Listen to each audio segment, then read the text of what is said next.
Namaste, everybody. Welcome to the Transformation Sessions. I'm Cam, the host of the program, and I'm here today talking with Miss Henrike Schreer, who's going to be talking to us about her journey and her conscious journey and transformations and some of the big transitions in her life. She's a life coach, and we first met at one of the yoga studios in Brisbane, and I'd heard all about your fame in the wellness industry of people saying, "My God, she's completely transformed the Krishna village, and she's taken it from a bunch of yoga studios in the dirt to this like international teaching college, and she's this online powerhouse, and not only that, she's a life coach and doing all this amazing work, and so we were really excited to work with you, and then we got talking and got to work on a couple of projects together, and I was like, wow, this is just really natural and easy, and there was a lot of common points that we connected on, and also you shared a bit about your journey as a bhakti yogi and as a life coach, and when I was putting all these transformation sessions together, I was like, I need to talk to Henrike. So, awesome. So yeah, well, I like people to, I guess, introduce themselves beyond that. So I'll hand over to you. Does that sound kind of right? That sounds kind of right. Thank you, Ken. That's so nice. You're just talking about me like I'm God knows who. That's whoever told you this, like how much I've done. It's like it's always a teamwork, that, like having worked in studios, there's so much that you do and the energy you bring to your projects, and then there's heaps of other people who support, who come on board. So that's far more than just one person. But I was blessed enough to be a part of this, and probably like a defining part of the Krishna village journey for 6 years. So to introduce myself, I'm, as you said, a trained life coach, trained 10 years ago. I'm originally from Germany and moved to Australia 11 years ago. And when that happened, made a big career change. I came along with my then husband for his career. And because I had to leave my career in a tech startup behind, it was very much a question mark about what I was going to do. And I wanted that time to allow myself to really rediscover who I am and what I want to do. So that was probably one of my first bigger transformations. A year into that came the next one that was a little bit unwanted at that stage, was my husband leaving. Me going like, oh God, no. Yeah. And so that was the main transformation. I think we're going to talk about this for a while, but this became a real open door for me to really have to ask myself the big question. Suddenly everything that was defining me externally was taken away. The person whose career took us where we were, I was in Canberra at the time, not really my favorite place on the planet. And so it was very much being very intentional about where I wanted to go and what I want to do, which is how I then ended up in the Northern Rivers at the Krishna farm, who had a Krishna village at the point, who was a little volunteer program. Most beautiful place you can imagine. I think you've been there. I've been there. And to then see, whilst in training as a life coach and a single mom as well, to see how much potential there was, to then take that, and together with a couple of people, one really close friend of mine, and then later, as we were growing, a couple more people, transforming that into something that could sustain us and where we could do all the work that we thought people needed. And then the next transformation, leaving that 6 years into it, again, like making a really big choice to go like, I've wanted this so much and I don't even know what I want more, but I know it's not right for me anymore. And to make that choice to cut the ties. Friendships are still there, but to leave that and then start over again as a life coach 2.5 years ago. So, and then being on this journey, it's like my life is kind of riddled with really big change, and I've become a bit of a change expert. So now when I coach people, that's the main thing, like driving the process of conscious change rather than being dragged along by it. Yeah. And I remember when we spent some time working together, there was a part where you were working out of Ubud in Bali. Yeah, that was good. Like, hell yeah, this is the way forward. Like, this is living the dream. I mean, this is the wonders of technology, isn't it? It's like, work on your own time schedule from where you are. And I remember saying to you at one point there, I was like, oh, so sitting beside the pool, got your breakfast, just had, your morning tea, and like, that's living the dream, man. Like, this is just totally amazing. That was such a good choice. And you know why I did that, Cam? Like, you would assume, or people would assume usually, oh, that's the kind of folks that have it all sorted out financially. There are the people who don't have kids, who don't have to worry and cannot just live that hedonistic, just for fun life. But really, it was a very conscious decision again. Like I had left this like place of my life that I loved so much, the retreat center I was working at, and at that point felt quite empty. And I knew that if I want to be successful as a coach and I want to walk my talk, I need to inspire myself, and I need to be inspired by my own life, because how am I teaching something if I'm not actually in integrity with walking my talk? And so it was, and I had planned with my son already for probably the previous 3-4 years that he was going to study overseas for a while. Back then, pre-COVID, that was still a thing. And so we had already organized with friends in Germany anyway that he was going to go to Berlin and live with them and go to school there for 6 months.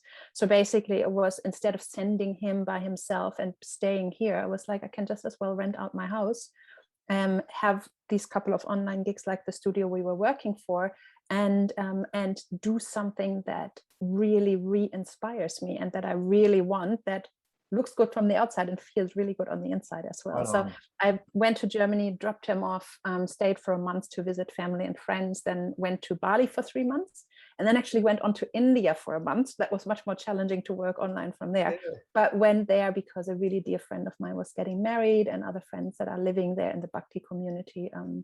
I was staying with them, and then went back to Germany, picked him up, did the whole Christmas, New Year's fun stuff, and then came back 6 months later. And so that was a really good choice I made. And it was really enlivening, and really like, I don't have to just live by default just because I'm divorced, I'm a single parent, and I have just left a good job that I had. Doesn't mean I have to, dig my heels and everything has to be hard. It's like, no, I have options here. And if I wing it a little bit, and financially, I'm not like super abundant financially, but if I go a little bit like not so fancy in Bali, you can live a pretty good life with not that much money. And if you know for long enough that that's what you want to do, you just save up for that stuff. I'm still right now, I'm planning my next big half-year trip when my son goes to uni in 1.5 years. And I'm just putting away, I think at the moment, $150 a week, which is just going into a separate account that doesn't get touched. And by the time we're ready, there's going to be like $10,000-$15,000 in there. Happy days. Happy days. I was going to say, just hearing you share that, and also saying earlier on that you're sort of evolving your life coaching into a position where you're becoming more of based on your life experience as well, but an expert on change and transition. So in these podcasts, vlogs, I have to call it a vlog these days, don't we? Whatever it is. Whatever. In this thing, I like to kind of sort of hinge it around practice, transform, live well as the kind of the process, because then it's kind of, this is stuff I can do, right? So I guess with that in mind, can you share a little bit about, I guess, what life was like for you before you became a change expert, and what were the what were the things that led up to, I guess you're going to talk more specifically about the transformation and the transition around the divorce as one of the big wake-up times for you, and you shared a little bit earlier on that that you're going to be making a class, which I can't wait to have a look at, on conscious divorce. And I feel like, it's really useful for people to know, what was life like before you became aware to how to do those things. That's right. So, I think that the divorce is probably because it's such a big journey, and something also that a lot of people relate to, because it's unfortunately quite common. It's probably the best example to look at. And for me, the divorce was tied in pretty closely with the time when I was doing most of my life coaching training. And that was an absolute blessing, because I was in such a frame of mind that I really was about creating consciously what I want in my life, being really aware about the options and choices I have, being really very much what we call above the line. So really focusing on my own responsibility, my own choices, rather than diverting my focus onto what everybody else is doing. And so luckily, basically, as that was surging and really becoming my underpinning frame of mind, that other side to my life fell apart, and I could catch myself quite well. That was a blessing. So if we're looking before and after, the situation I was in was, as I said, I had left my career previously. We had arrived in Australia 1 year into this. I started training, and then one further year down the line, my husband left. So I was kind of in a place where I didn't have a secure job. I was doing odd gigs here and there to finance my training, but the training was my main focal point, and parenting. And so I was kind of in a dependent situation, I would say, not so much in a frame of mind, but it was just from a practical point of view. I was fairly dependent income-wise on him. And I know that in hindsight, the longer I've been apart from him and the more work I've done on myself, in hindsight, I can see that often I was really outsourcing my emotions, really outsourcing stuff that I really needed to work on within myself onto him. So if you had heard me, especially in the early years of my marriage, like we were married 10 years, there was a lot of whinging and complaining about what he is or isn't doing, how he is or isn't showing up for me, how we are or aren't as a couple. So a lot of just kind of being frustrated with things as they were, but at the same time not really doing something about it. And as you know, you've been, married more than once as well. I think when we are in relationships, it's like we're trying to do the right thing. I was trying to do the right thing by my son. So I was kind of living against my own grain in that sense. And it was always kind of good enough to stay, but not really good enough to thrive. And so it's like in this, and what I've seen with a lot of my clients is that is actually often what chips away at your self-esteem and at your happiness and at your ability to live your best life, because you're basically in your own house constantly confronted with the fact that it's not as good as it could be. The problem not being so much that you can't grow, because you can choose to keep growing, at least to a certain degree. But the problem being that often we are then so much focused on the other person and what they are not doing or not doing, that we're really lacking the focus on ourselves, on what is within our power.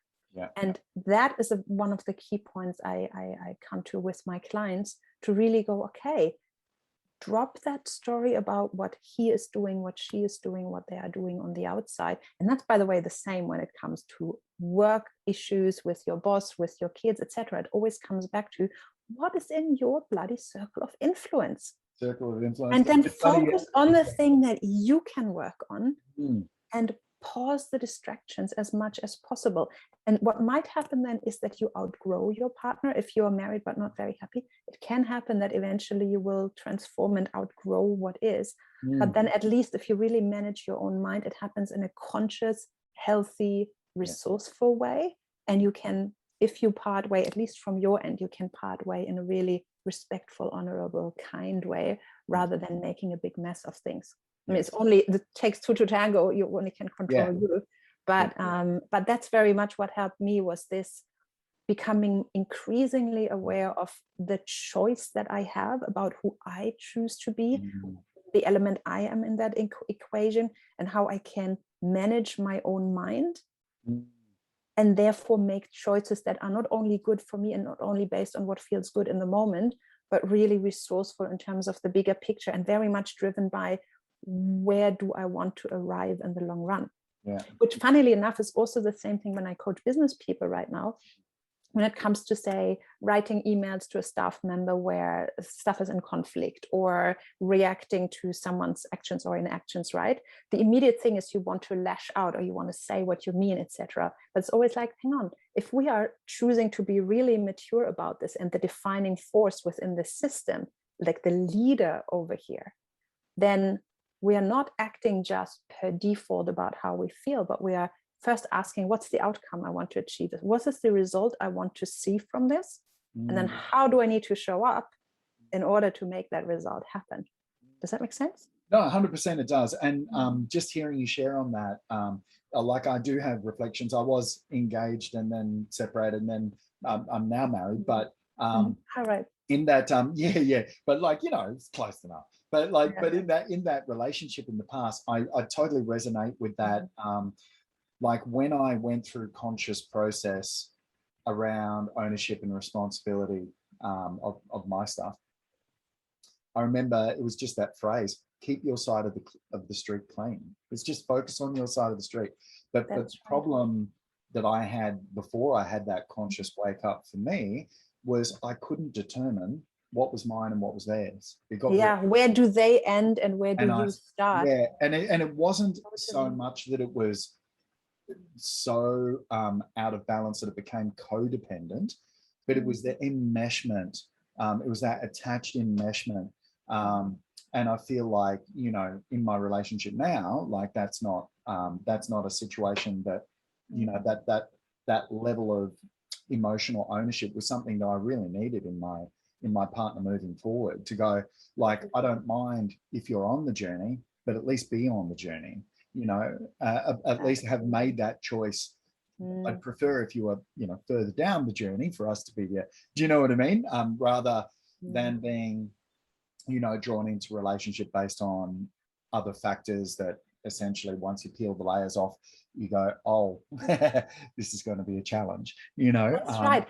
But there's so much more juicy stuff in a relationship when you both are willing to do the work for yourself and then come together. It's like I was alone for a really long time, you know that, like I was single forever and ever.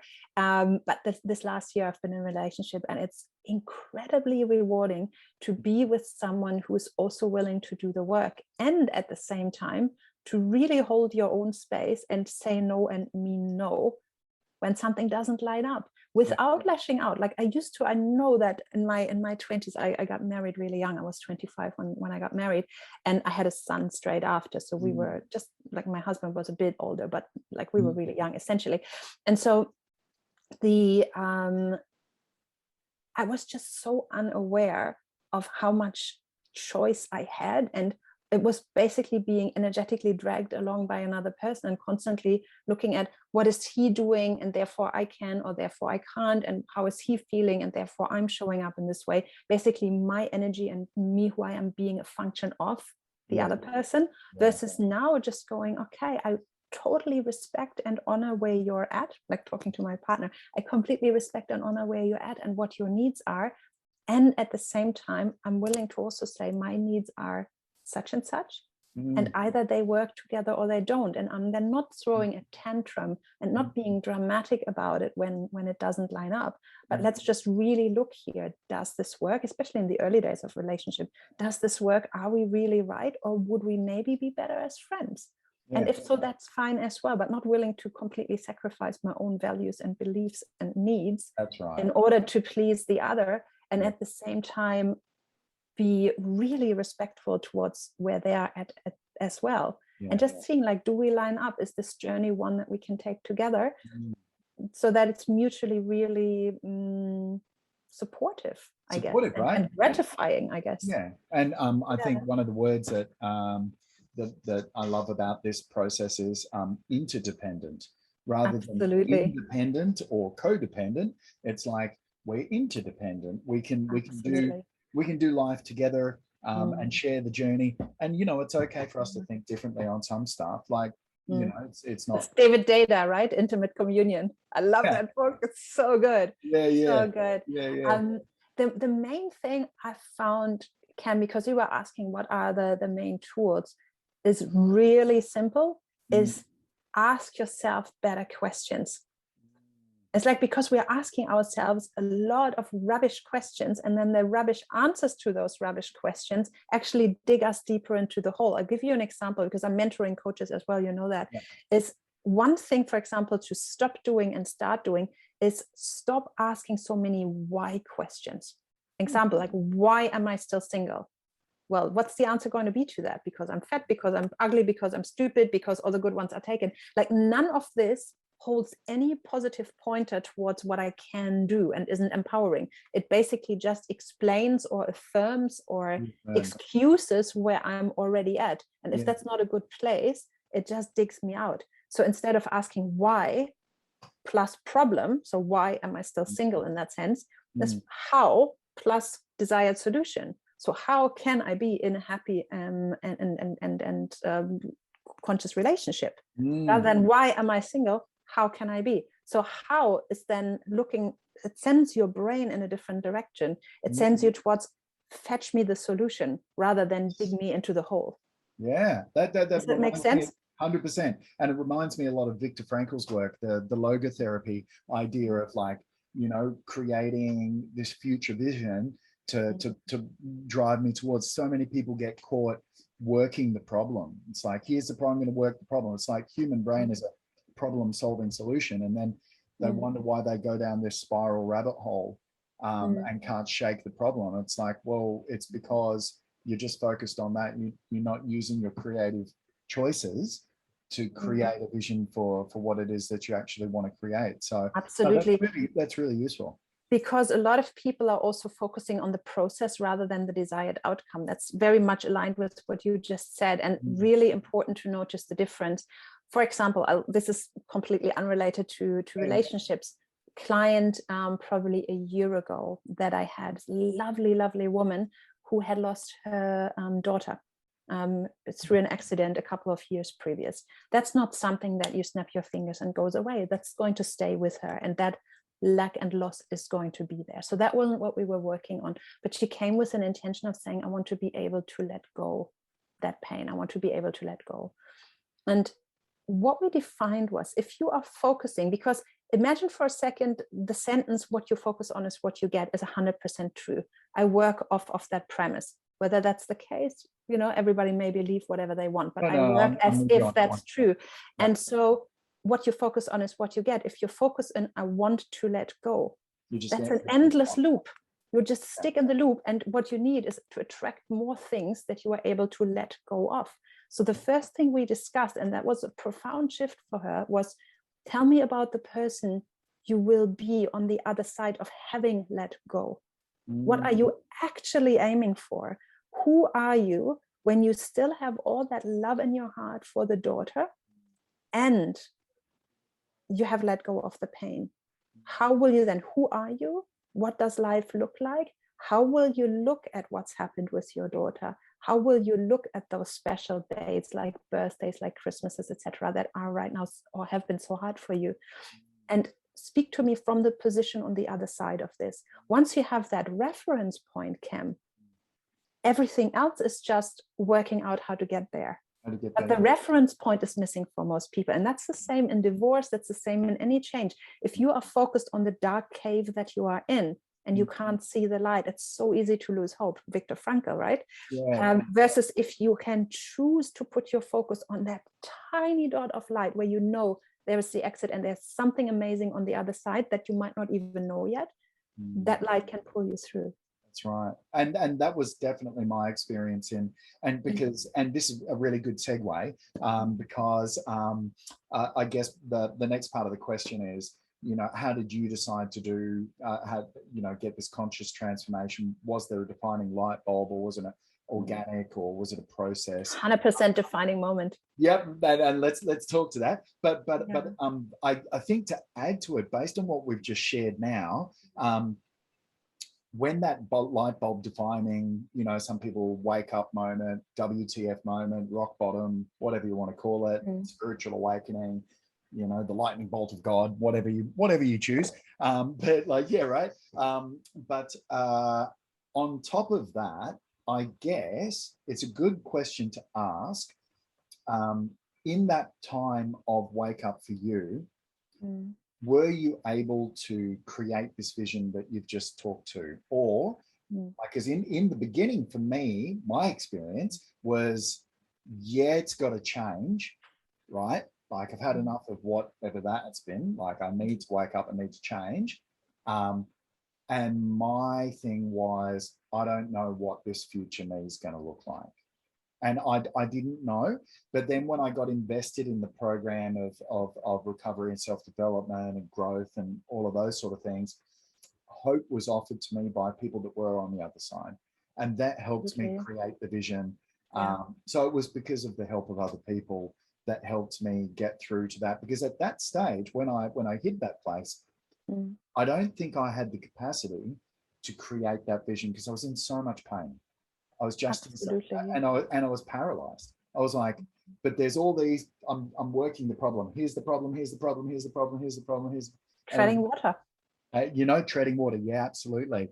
And I remember when I first saw, you know, in the recovery rooms, there was a hope thing on the table. I walked into this room and I heard this guy, and he was talking to this guy. He's like, this is the time, like they're outside this meeting, this is the time you got to dig deep, you got to get in resources, hold strong. And I'm hearing all these words going, all these conversations of these people talking about how they're doing life when it's really tough. And then I saw these words, hope, and I heard somebody sharing the meaning, hold on, pain ends. And I was like, oh, wow, that is great. I've never heard that. That's awesome. Yeah. And I was like, totally note that down later. I needed to hear that. I needed to hear, hold on, pain ends. And also, yeah, I needed to hear the way people were doing it in a conscious way. And that helped me get the picture. But for you, you know, what were the things, what was the defining moment? And then what were the things that you needed to practice following that? I think you've shared a couple of those practices. But yeah, again, was it easy for you to get a vision of what Henrike would like be after? I'll tell you, like it was probably a little bit of a different setting and scenario. But one thing I want to say before I go into my story is what you have there, what you were lacking at that point, what I have been lucky to have across my life, because I've had like big ass challenges in the past as well, is reference points where you basically, you already know it's doable. You're not exactly aware of how you're going to figure this shit out right now, but you know it's doable and there is something on the other side. I had that. I knew that I can get through. And ever since, that's been like, and when you know what you need to aim for, it's easier to go towards. When I left Krishna Village, for example, a few years ago, I already knew that another me is on the other side. I didn't know what that was, but I know that if I focus, conscious choice, if I focus on right now recreating me and getting a really clear vision about who I want to be and what I want to do will flow on from there quite naturally. So then I could set a really conscious intention to put my energy into that first, go to Bali, do that, and then become able to grow into being that and catch up with the vision. So that I had. What happened when I was, so the night I found out that my husband was leaving, it was funny. It kind of wasn't funny, but it is funny in hindsight. I was actually in the middle of a training. So I was on my NLP master practitioner, so that's the upper level of it, training. And I was exactly halfway through. I had done a whole day of work on myself, breakthrough session. I was on the receiving end, the practice client. So all the self-love and kind of stepping into a greater place within myself. And here I am calling my husband, telling him what I have discovered about myself and the changes I want to make and how I want to move forward. And he goes really silent. And he goes, we need to talk. And I'm like, yeah, let's do that now. He's like, no, when you get home. I'm like, no, now. And took a little break. And then he tells me he's leaving me. So that was a bit of a downer. It wasn't quite as expected. So you asked me for the pivotal moment. That kind of was it. So here I am for a year at that stage, doing all this work on myself, becoming more and more aware, also becoming aware more and more that the relationship as it isn't quite lining up with what I truly want, and not quite as happy and as fulfilling as I wish. Trying to bring him on board, trying to have the conversations, trying to work on myself as much as possible, but also seeing that there's kind of spanners in the works and it's not flowing, which meant at the time that wanting to coach and teach other people, that I always was slightly out of whack with me feeling fully it's working for me, because it kind of was, but it kind of wasn't, because like in the relationship, for example, it wasn't that great. And at the same time trying to do my best. So in a way, what I did snap into failure, I mean, obviously I had a total panic attack that night and didn't sleep, and it was a complete mess. And then I had to coach for a whole day the next day. Of course. Another client. And I was like, but that was a moment of choice, Cam. That was one of the most important lessons I've learned along the way, is even at my very lowest, I 100% have a choice of how I want to show the fuck up. Conscious intentional swearing, great thing. And the choice I made that day was, I'm not going to tell her until later that that's just happening for me, because in that moment I would have made it all about me and I wouldn't have been able to serve her. And that's, for example, something, stepping into the sense of service and really choosing how you want to show up. Doesn't mean I didn't have panic attacks in the little pee breaks we had. Like I'd go to the bathroom, have a bit of a cry, pull it together, go back out, serve her again. And not because I had to or because somebody made me, but because I was after a week of training at that stage, I was in such a mindset of choice that I have. Nobody other than me defines how I will choose to show up right now. And that's to this day one of my most empowering reference points for any shit that hits the fan. I couldn't do then, I absolutely can do it again. Yes. Right? Really choosing to drive my own bus and be really deliberate about who do I want to be in this equation. I can totally choose to fall apart, be the victim, cry, poor me. And yes, everybody's going to rush to the party and go, oh, you poor thing, that's so hard, how could he? And, and then do all this unresourceful, negative, bitch talk, bullshit talk, drama. Or I can be really clear and deliberate about choosing my own dignity, choosing my own power, and being like taking the time to think about what it is that I want to do with this and how to best show up. So at this stage, mainly our son was going to be okay. He was 8 at the time. So that's not really the time where is it ever great for kids, for the parents to break up? I guess it isn't.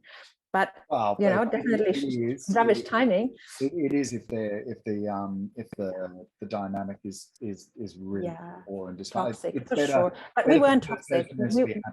We were good, but we weren't great. And definitely in hindsight, I'm like, man, thank you for releasing me. Life's been so much better ever since, also like acknowledging that, but not holding on to grudges. But yeah, it was very much the awareness, how much of a choice I have. Does that mean everything was great from day dot? Absolutely not. Like I was a mess. I was terrified about what was going to happen financially because I didn't have an income. I wasn't in a city that I wanted to live in permanently. We had always come on with the intention of staying 5 years. So now suddenly it's like, oh, does that mean I have to stay here forever? Luckily, he gave me the option to move away. That wasn't as easy either. Like there was a bigger fight involved later, but at least that wasn't my worry. But it was okay. So what am I going to do? Am I going to live off? How am I going to make this work? Solo parenting with a kid and creating income when I'm still studying and I haven't yet found a way of monetizing that and living off of that. At least I wasn't confident. So it was very much having to pull myself out by my own hair day after day. And then some days just couldn't. Some days I would just completely avoid, just get, stuck in some YouTube rabbit hole or something. Like I was far from being like the perfect example of how to always be empowered. Something but that it's the reality of things. Let's be real also. And I think that like just with what you've just shared there, I just wanted to point out that the difference between suppressing and going into overwork mode, right? Which is like a wonderful distraction so that you don't have to feel the pain, right? The difference between that and what you've shared is that you said, look, there were moments where I had, little breakdowns in the P room, and there's days where I, numbed out with YouTube. But the point is that you still allowed that process to happen, but at the same time, while still realizing that the choice for how you show up is yours. And I feel like that was I resonate with that being in a very similar. I think that because I've made it through this vast amount of pain, I kind of went, if I can get through that, everything I can do anything. That's right. And that's so true though. And that's that no matter how low you get now, it's like, there is this thing on the other side. You'll be okay. And you can hang in there and just keep chipping away. Eventually you're going to get there. Like I'm not scared of much anymore. Yeah, no, that's right. And so the things that you, I guess, practiced at that point where you were like, right, like this is it, it's like do or die. Not really do or die, it's conscious decision, kind of like the idea of kind of, but at that point where you were like, all right, like I've got to put this together for me and take ownership of for me. Were there things that, like, you've spoken to mindset, were there other things that you practiced, or was there other kind of to-dos that like daily rituals, positive rituals that you were starting to bring in to support that conscious transformational journey?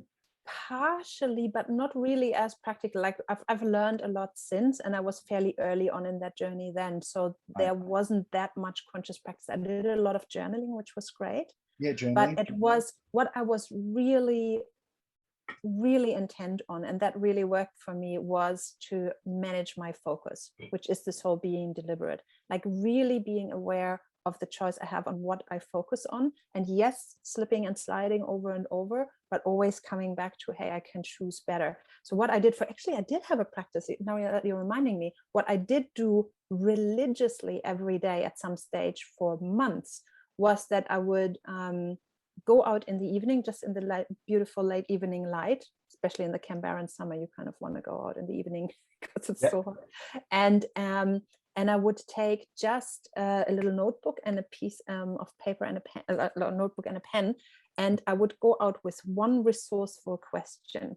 So simple stuff like, if there were no obstacles and finances weren't an issue, what would I want to do? That's right. Or what makes me the happiest? Or who are the people who inspire me the most? Or what is it like, what are the health things that I could take care of that are simple?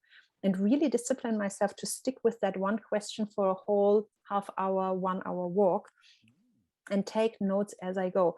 One simple practice as well, this might sound weird, but is to keep your eyes above the horizon, higher than horizon. I mean, obviously look where you're walking, don't fall on your nose, but keep your eyes higher. There is something called the visual quadrant that we have. Eye patterns. If you Google NLP eye patterns, I've actually made a video about this recently as well. It's like the brain connects through like the different receptors, like visual, auditory, kinesthetic, the feeling and touching, and rational processing, connects to different parts of your rational mind. And being in your visual means that you can see idea more clearly, like when you look down. If you look at a depressed person, for example, the visual eye patterns you often see, they are breathing shallowly, hunched over, sitting, looking down. And often the eyes, when you have someone you're talking to in a coaching session, the eyes flick left to right, which means they are in the opposite of the visual. They are feeling and self-talk.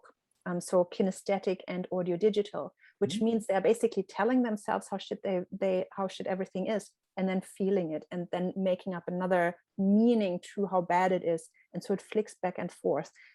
You can totally get into a depression like this, and to get out of a depressed state, this is not like, we're not talking clinical depressions here, but to get out of a state like this is get up, get moving, focus upward, and move your body. So knowing that, I so didn't feel like going out at all. I felt like just curling up in a ball and watching YouTube or whatever, but I didn't. I forced myself out every evening to do that, and with a resourceful question in mind. So keeping the eyes in the visual plane where I could actually imagine and see what I was thinking about, and then taking notes about this. And doing that every day really kept me in a resourceful mindset. As I said, I was very much intent on on choosing my focus. Another thing was, I had a few coaching clients, not many at the time. So I actually spaced them out. So I would see a client almost every day rather than several at once and then have a few days off, because being with someone and being fully present with and for someone, making it all about them and not about yourself, and being in an uplifting frame of mind. And because we're in deep rapport with our clients, you know that afterwards, when we come to a good conclusion, we feel really uplifted. So I felt that as much as I was serving them, it was also really serving me at the time to be in that space. So they were all practices I had, and then little rituals. I'd make a coffee for them when they'd come in, and we had this beautiful little setting there. So being deliberate about this. But the main point I had was, I need to choose my focus. Last thing I want to share, because that really changed everything for me, is I had already learned about vision boards and how you should be making a vision board, and I was kind of on about it with my husband before we broke up, but it never quite came together. I didn't ever feel like I have this amazing picture of us I can put in the middle of us and our son where everything is great. Somehow every relationship picture always had a little bit of a meh connotation. Weirdly enough, right? Like there was a reason. Like it's I actually think I manifested him out of my life, because I was also thinking about, was it that great? But I was hanging in there, whereas he actually just made a decision. So kudos to him. Thank you. You saved us both a lot of lifetime together. Just saying here. But when he had left, within a few weeks, I was able to, because of those questions as well, asking myself, what do I want when I'm not kind of living as a function of somebody else's needs and wants, getting really clear on what I wanted. And so I was able to make a vision board. And it wasn't immediate. I really gave it time, Googled the right images, really thought through. And again, if nothing was in my way, what would I want? And so here I am, really broke, like we didn't have money. I was kind of going out of this with zilch and no income, and sitting in Canberra, right? And what did I have on there? Yoga, Ayurveda, house in the rainforest, but also beach and campfire and hiking boots and travel and some international travel, really nice housing, and like all these things that were absolutely 100% out of my league at that stage, 100%. Right. And I didn't have any idea how I would ever make it there because I didn't even have a bloody job. But it's like, okay, vision boarding isn't about what is realistic. It's about what you truly want and desire. And looking at that vision board, I still have it. It's like, this is so what I want. And then successful business and this and that, right? And so I put all my love and energy into this. And within a few days, I manifested the first thing. A funny story for another day. It's really hilarious. But I got gifted something that was on the vision board that I was going like, I'll put it on there one day. I'll reward myself when I'm really successful. And it came to me as a gift within 2 weeks. Wow. So great, from someone completely unexpected. But more so within 4 or 5 months of making the vision board, I took a road trip with my son because I got really clear on, well, this is probably the last opportunity to travel before I will have to find some sort of a shitty job to maintain us when my ex moves out. So I just bought a pretty cheap old car, packed a tent and a couple of things and the kid, and just drove north. And a friend of mine had recommended the Krishna farm. I'm like, oh, isn't that weird? I don't know about that. And he's like, no, they're super nice. So I signed up for 3 days as a volunteer and then stayed for whole months because it was so lovely. And in the process discovered, man, there's so much potential that we could do here. And I asked him, like, would you consider doing a retreat center? And the guy who was managing the project at the time was, well, we don't have money and we don't have the right people. We kind of would want to. I've done it before elsewhere. And I'm like, well, if I came, would we find some sort of accommodation and we can do an exchange and we get paid when we start making money? And he said, yes. So suddenly within, and I moved up within 4 months of that. So suddenly within probably like 9-10 months of making that vision board, I was actually stepping into the life that I wanted. Mind you, there was none of the money there, but it kind of still worked out. So I was in the rainforest and like northern rivers, right? Rainforest is here, beaches close by. There were travelers there. Suddenly the essence of the vibe and the feeling of that vision board really manifested quick. It was a lot of work after that. So it's not like everything is happy-go-lucky after. Oh. But because I got really clear and really intentional and I chose to keep focusing on what I actually want, it's so easy to fall into that trap of just go like, oh, I'll just find some job and I'll just do whatever it takes right now. I wasn't in a privileged position at the time that I had the choice of just winging it for a long time. But I was just like, I know I can find some not so great solution anytime. Like I'm resourceful like that. I know I can find something. And if I, find a job at Aldi and work at the checkout, I'm able to do what it takes. But I'll buy myself as much time as I can to start creating what I truly want. And then it came together, thankfully. Amazing. That's Could have gone wrong. Yeah. One of the things that you were sharing there was about asking yourself good quality questions. For anyone that I guess doesn't know where to start with that stuff, is there a resource that you can point to? Is there a place? Because I know with yoga teaching, one of the things they shared with us on our teacher training is this wonderful resource where there's a guy who's just condensed books of wisdom. So he basically puts on one A4 sheet. This is what the book's about. These are the central themes. These are the best quotes. This is what, like, do you know what I mean? Like Here's the Bhagavad Gita, enjoy. And you're like, yeah. Like as a yoga teacher, because you don't have a lot of time, because Yeah. you're running around teaching 20 classes and blah, blah, blah, blah, blah. Yeah, so that worked for us. Is there a place that you like that people could, like, I'm just curious. There were so many at the time. Like there is this book that that I found really helpful. I'm not even sure if that's, I think it's translated into English. It's called something along the lines of Love Yourself and It Doesn't Matter Who You Get Married to. It's a German author. And so that had a couple of really quality questions in it. Cool. And my teacher, my coaching teacher, Sharon Pearson, she has a whole bunch of books, and there was one particular, it's just a tiny little one with like 100 really good, or more than 100 really good questions. I think it's Pathways to Success or something.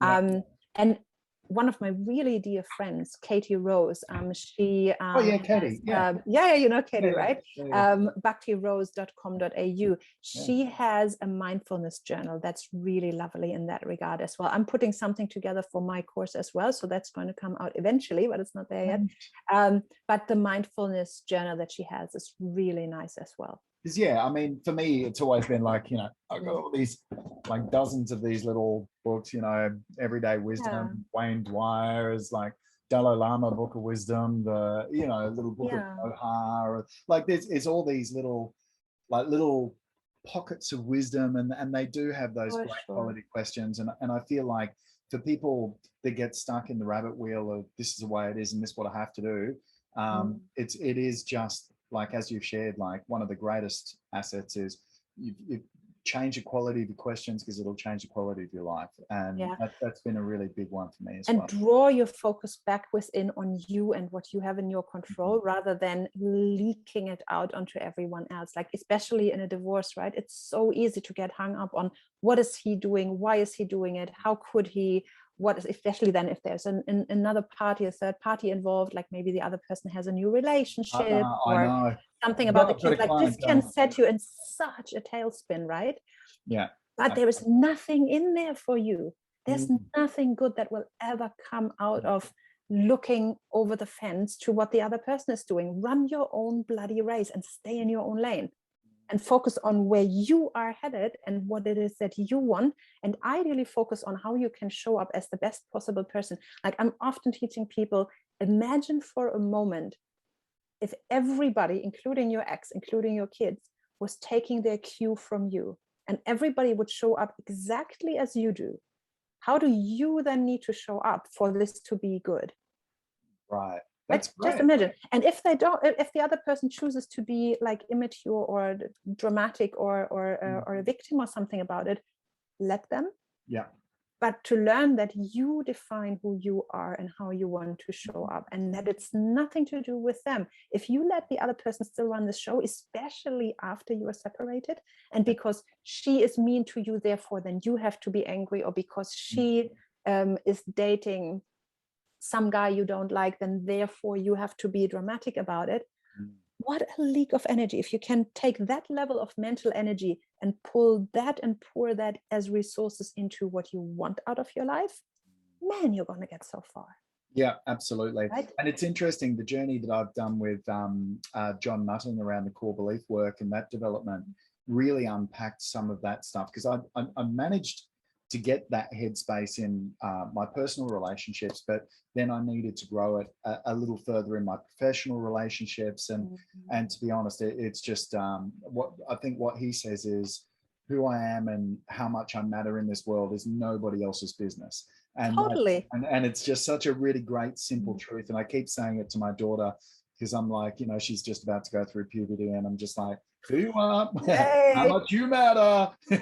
Nobody else's business. It's all up to you, and I just feel like that's really great stuff to hear at any stage, at any part in life.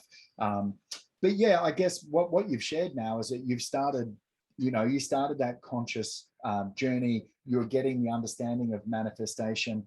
And I guess what the next question that I like to ask is, how was your life starting to become different from this intentional journey? And I think you've just shared, you've ended up consciously in the vision board that you created and ended up in the Krishna village. But as you said, there comes a time where the vision. So I had a similar situation.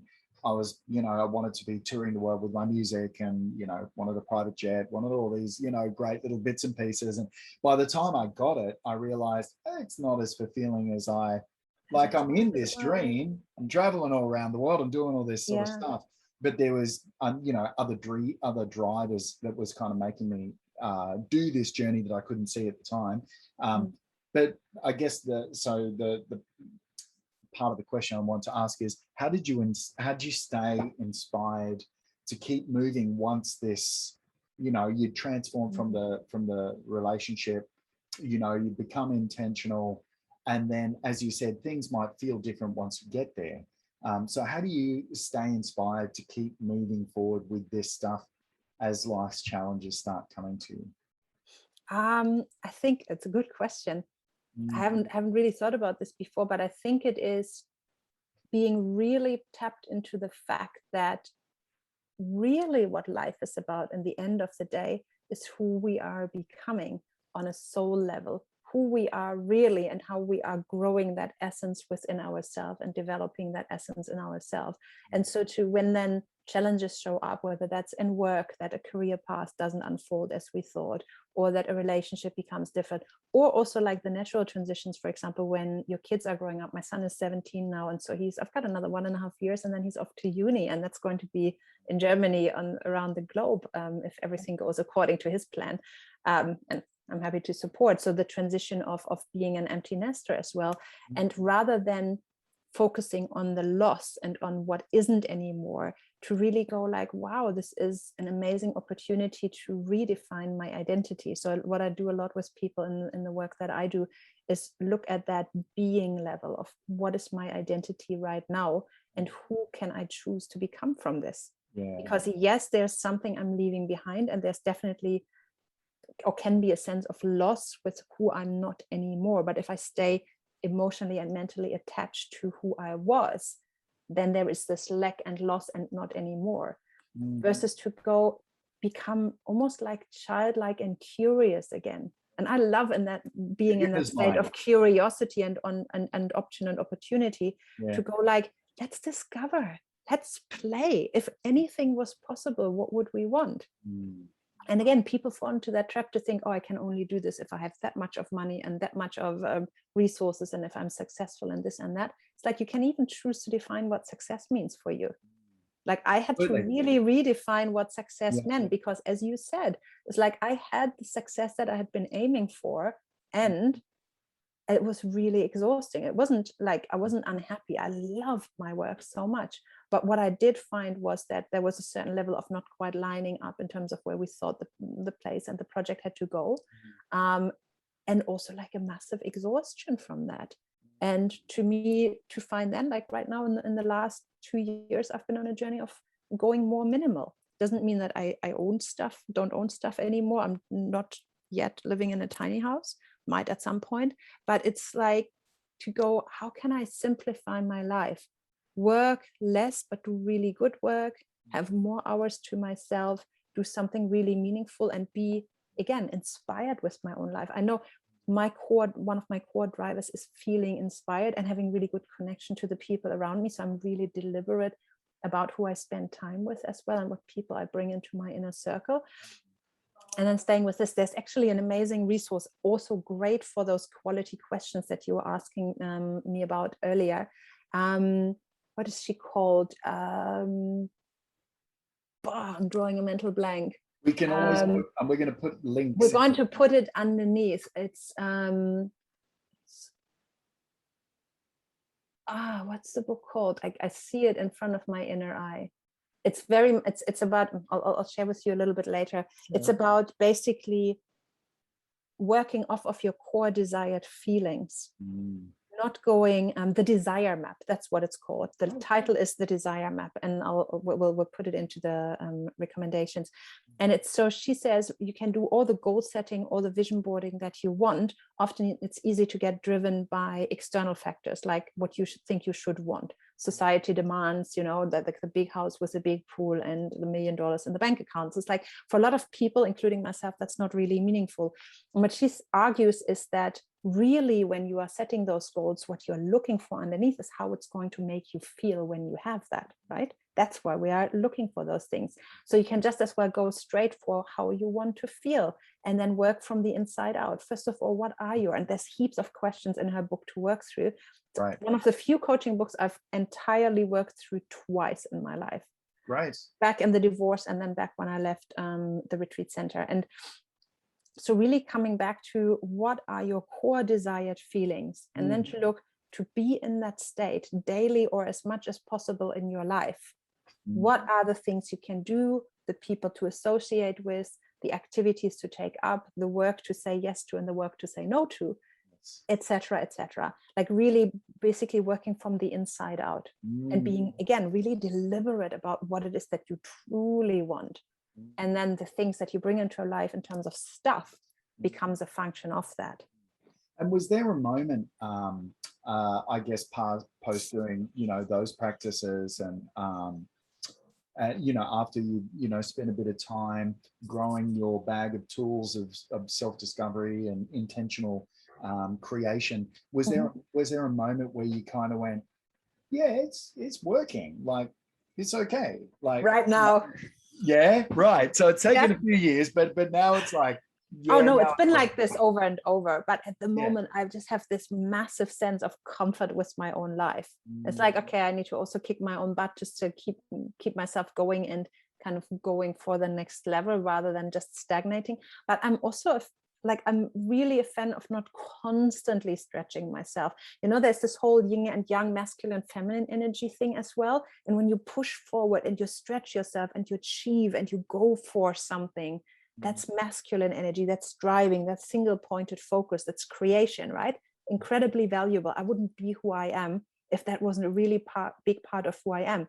However, if you do this on and on and on and on, that's this rajasic energy where you are just kind of constantly in the mode of passion, and you might burn yourself out and you might get really exhausted. So what I'm doing is I'm finding I can work really well in spurts of strong energy and go for something, especially when I have a strong drive and a really clear vision of what I want. And I've learned to then also allow myself, without beating myself up, to cruise on it for a while, to really enjoy the plateau. Like in that sense, life is, I was going to say this earlier, it's like a mountain, right, that we climb. When you're at the bottom and with those big goals that you might have, you can't see the big picture, because when you're at the bottom of that mountain, you're not knowing what it's going to be like to be at the top. You have no bloody idea. So what do? You focus on the first marker where you can get to, maybe like 2 hours, and then there's this little picnic spot, whatever, and you go for that and you do that to the best of your ability. And then you're there and you get to plateau for a little while, and you get to have that picnic and to relax a little bit, take in the good air, be proud of yourself for what you've done. And what you have when you're there is often a different vantage point as well, from which you can see more than you could see in the start. And that might already be a place where you go like, you know what? I'm really happy here. I like it here, but I'm going to take that path now. I'm not going to keep further uphill. I want to go around that mountain to the other side. And that's fine, right? Or you then keep pursuing, you keep going, you challenge yourself to the next bit, etc. And then you just see where you go. But with every new vantage point, you have new experiences, you have new learnings, you are becoming that person that has that experience. And in becoming, you are learning so much more about yourself. And that might include that at some point you're not going to push further towards the summit, but you're done with this mountain and you're going to pursue another mountain, or you're going to the beach. Yeah.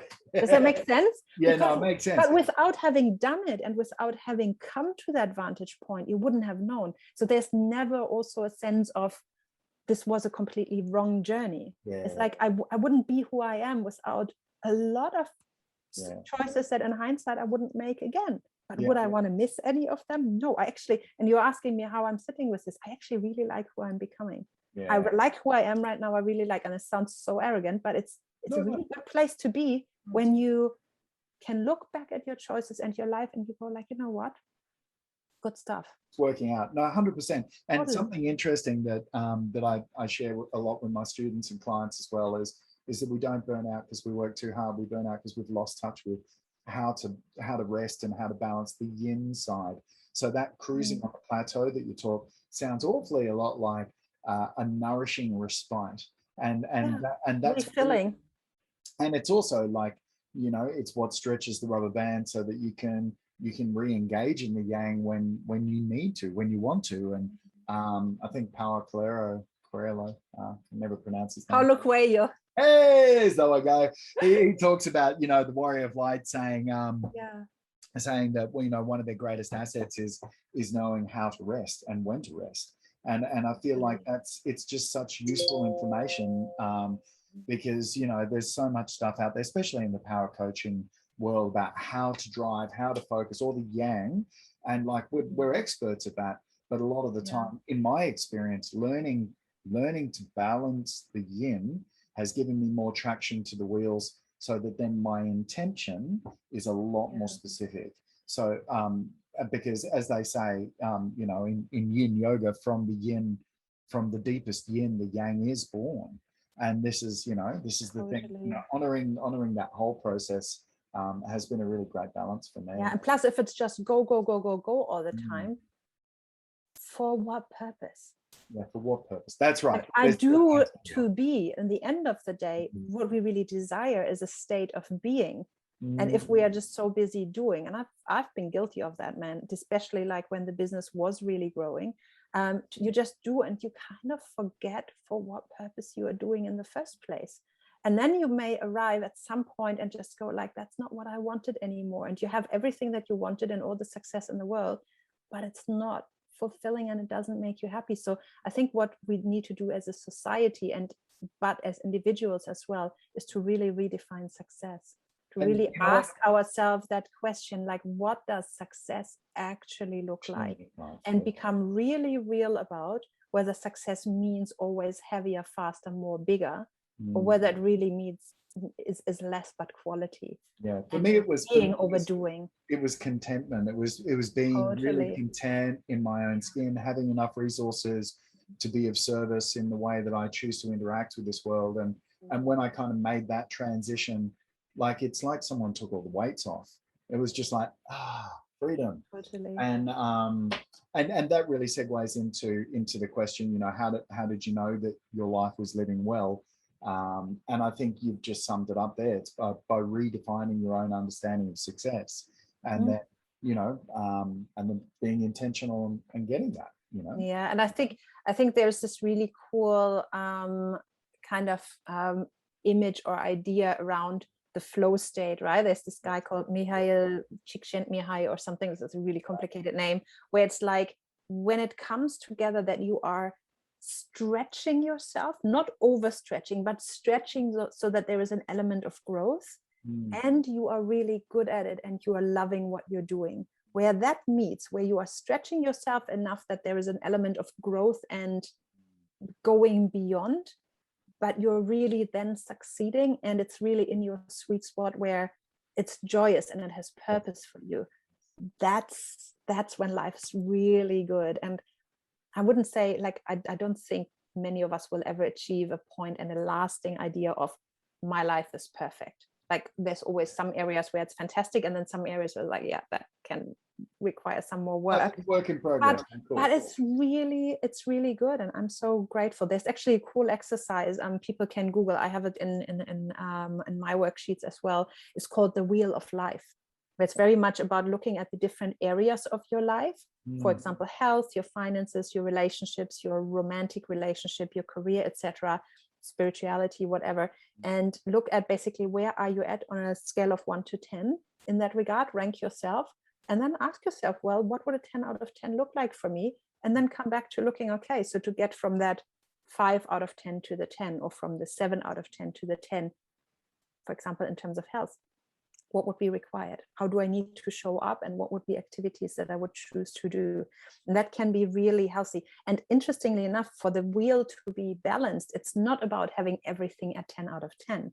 It's first and foremost to find balance, so that it's not some spikes that are really fulfilled while others are completely at 0 or falling over, but rather a little bit smaller wheel that's fairly balanced than one that's out of whack but has a couple of 10 out of 10s. Yeah, and that was, I guess, life for me beforehand was the out of balance wheel. The spikes, yeah. And now for me, it's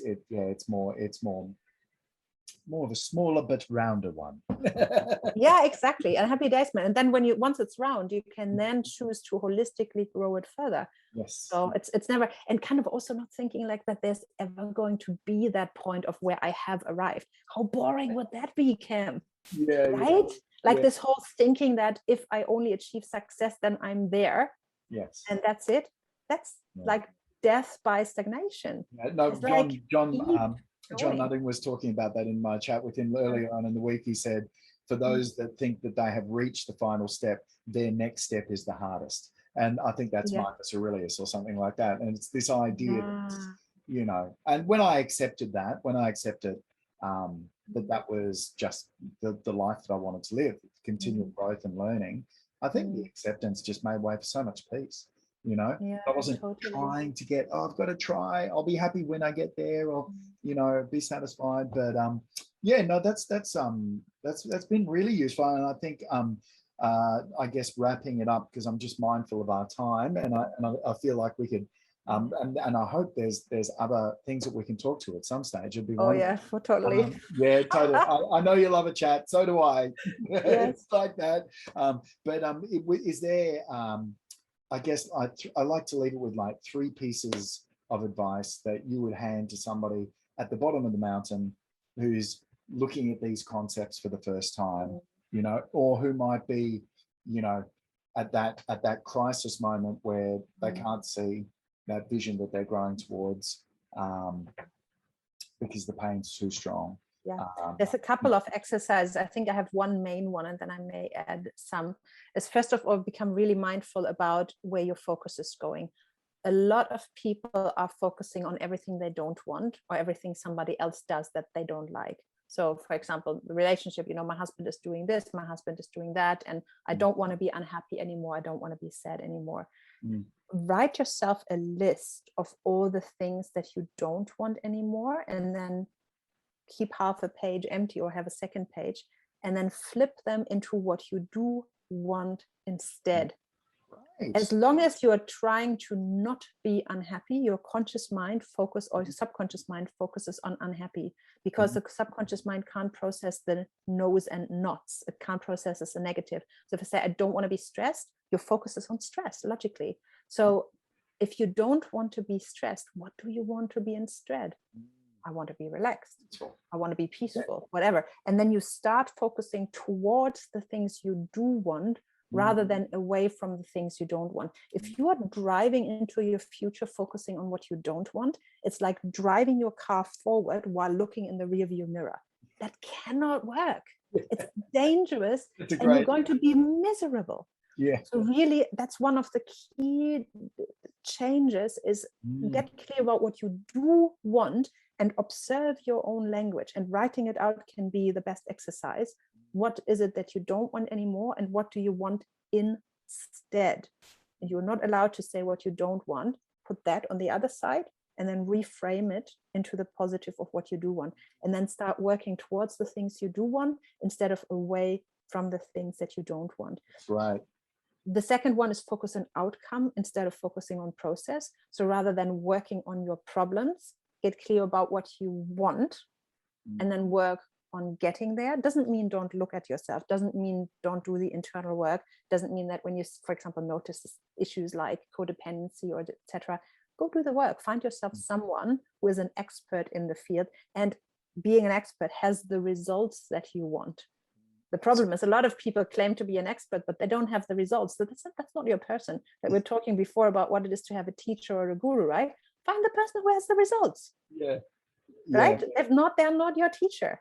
100%. And that one's one I like, you know, when I talk to people, it always astounds me when they, you know, they go to a teacher that doesn't, you know, it's like, oh, this person's teaching me. I'm like, but they're teaching you spiritual truths, and you need a business coach.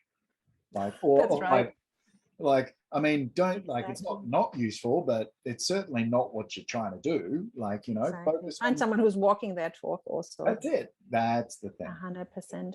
And having teachers is actually a really good point. That wasn't what I had in mind, but I think that's actually really important. Have those kind of people who are reference points, who are guides. There's one amazing exercise I'll share. It's super brief. That's something in terms of really resourceful questions you can ask yourself.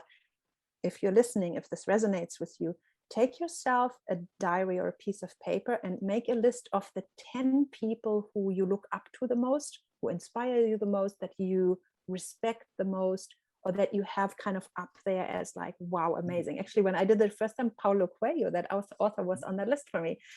10 people. Then in the second step, ask yourself, why?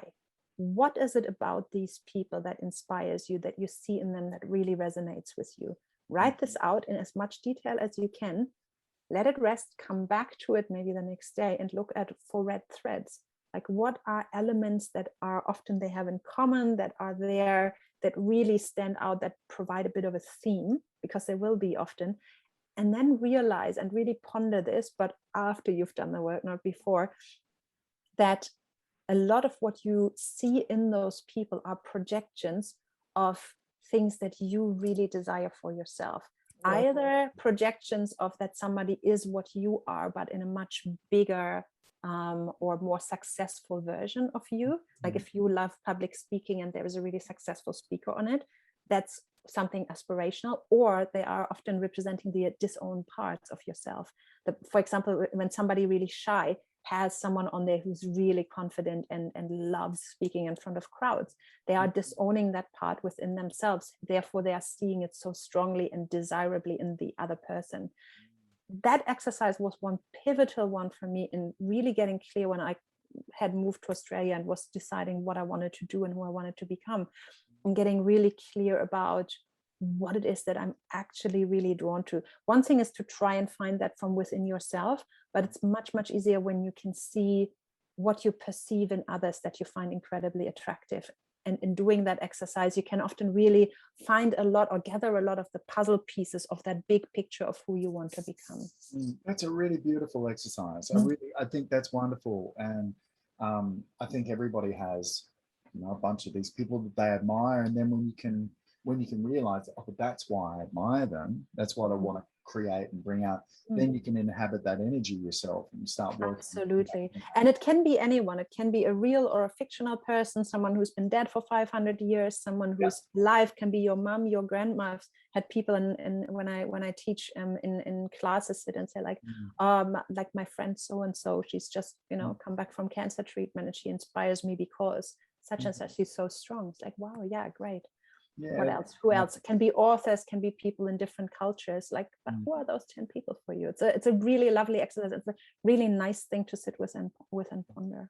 No, that's great. Thanks, Henrike. I think we'll wrap it up there because I'm like I don't want to, but I'm just being again mindful. These episodes to around be mindful of time as well. But thank you for being so generous. I've certainly learned a lot today, and there's some lovely, you know, very simple practices that I think anybody that's watching the video is able to take away and really invest in it. And some of the books and the ideas that we were talking to, we'll put them into the comments and the links. So Danielle Laporte was the author that came back to me after. Desire Map by Danielle Laporte. Yes, we're totally going to put the link into the great.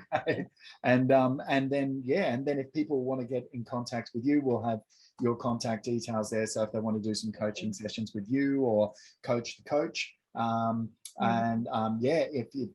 they want any help online as well, online marketing, you've been an amazing help and resource for me to bounce ideas off and to you know, the work that I've seen you do your own business as well. But after today, I'm more interested to work on coaching stuff with you. It sounds awesome. So it's really great. But thanks for coming in and chatting with us today. So I really appreciate it. Thank you for having me. It's been such a pleasure. It's been so nice to reconnect with you, Cam, as well. And thank you. Yeah, let's do that again at some point. Yeah, bring it on.